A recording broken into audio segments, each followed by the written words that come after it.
Aya nu naroskeun ka teteh, teteh tuh sabaraha lami cenah icalan seblak. Takut teteh rek dijawabnya baring beberes ieu teh beberes di warung. Alhamdulillah teteh sebelah kampung tos icalan seblak teh tos bade majeng genep tahun nya besti. Sebenarnya sebelum teteh icalan, teteh teh jadi istri yang baik yang duduk santai di rumah aja. Cie istri yang baik cenanya, tapi kan baelah muji sorangan we nya. Hehe.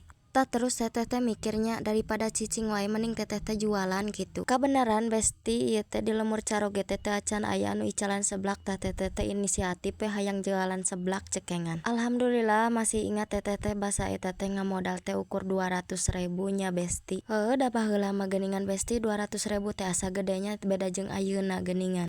Kajaba ayeuna mah bahan-bahan seblak teh nararaek geuningan.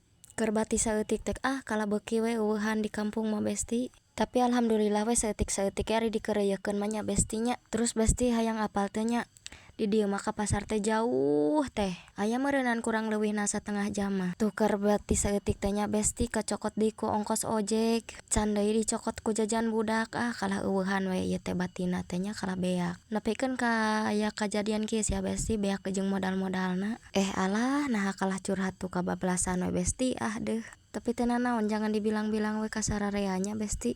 Cukup kita we yang tahu alah. Teu karasa dari tadi teteh baceo ya ini teh mau beres. Alhamdulillah teteh ieu ujung nama keur ngisian tahu keur gehu nya besti. Alhamdulillah di teteh oge ngayaan bangsa gehu cirengnya nu kalitu gurang goreng we. Tapi nepi ulah nepikeun ka goreng hate nya. Hihi. Tuh alhamdulillah we beres roes. Jangan lupa jajan.